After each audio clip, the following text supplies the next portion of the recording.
Hello, my name is Tyler Lindsay, and I'm a healthcare aide and advisor to French Hill of the U.S. House of Representatives for Arkansas's 2nd Congressional District. Today I get the privilege to present to you the Rural Cure-All, Protecting Access to Rural Anesthesia Services. I'm so excited to be able to share this really important topic today. As you know, Arkansas is a rural state.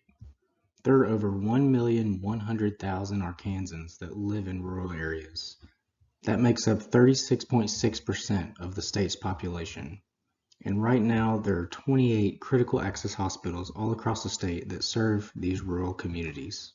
Unfortunately, rural hospitals are in danger.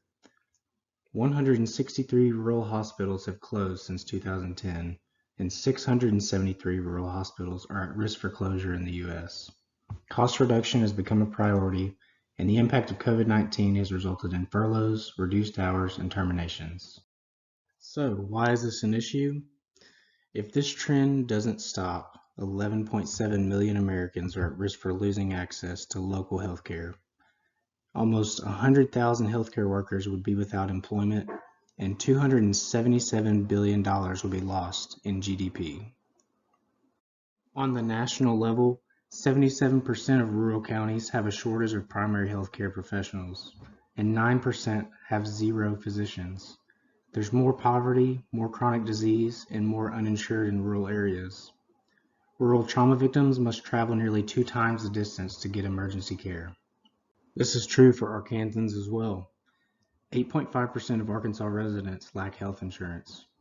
And compared with urban areas, rural areas of Arkansas have higher poverty, unemployment, and citizens who don't have a high school education. There's $10,000 less per capita of income in rural areas. So how can we solve this problem? As the sole anesthesia providers in most rural hospitals, CRNAs enable patients to receive obstetrical, surgical, and trauma services without having to travel long distances to urban medical facilities. There are millions of rural Americans that count on CRNAs for safe, cost-effective care. The first step is forming alliances. The AANA is dedicated to protecting access to rural anesthesia services. They've partnered with the National Rural Health Association to form a coalition of healthcare groups and interested parties called the Rural Health Action Alliance. Medicare Part A compensates rural hospitals for CRNA anesthesia services, but in 2009 they denied payment for CRNA on-call services. This denies necessary services after hours, such as surgeries, traumas, and obstetric and labor and delivery care. Arkansas is a blue-collar, hard-working state with citizens that deserve that same mindset from legislators and policymakers. Now is the time for action, and this is how you can join the fight to protect rural Arkansans now and for generations to come.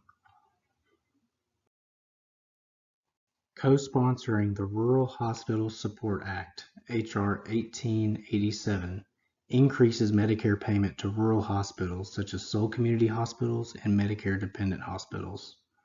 This will make payment adjustments permanent for Medicare-dependent hospitals and low-volume hospitals.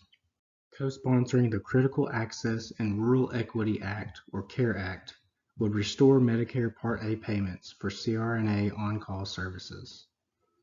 This would allow hospitals to not have to pay out of pocket and remain open 24 hours and provide necessary services to rural communities. The Medicare Access to Rural Anesthesiology Act allows Medicare Part A to compensate anesthesiologists to supervise or direct CRNAs in rural hospitals without providing direct patient care.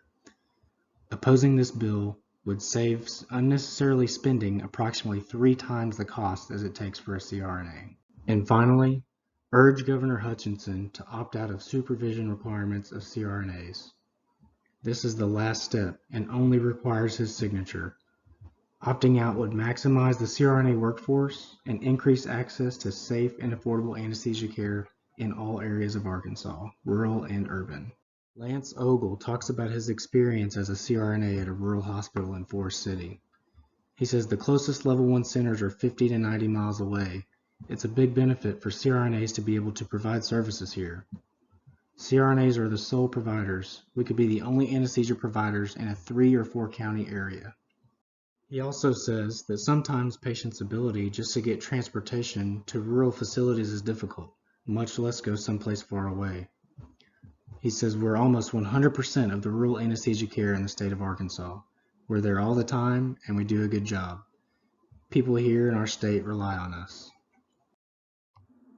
So what does the future look like? Our mission is delivering high-quality, cost-effective healthcare to patients in rural areas. Through advocacy and education, the Rural Health Action Alliance seeks to improve federal policy related to rural healthcare.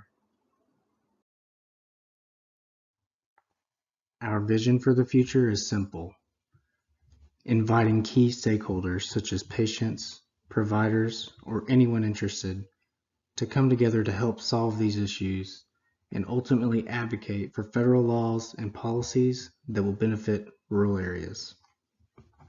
And the values that will help us achieve our goal are realizing that patients in rural areas deserve more equitable healthcare policies, uniting for or against policy and laws, respecting diverse coalition membership priorities, acting as a voice for rural America, and lobbying the federal government on priorities. Mr. Hill, I want to thank you so much for your time and the opportunity to invite you to join the fight in protecting access to rural anesthesia services. I've provided references to the content of my presentation. Please feel free to contact me with any further questions or how I may help you advocate for Arkansans. Thank you.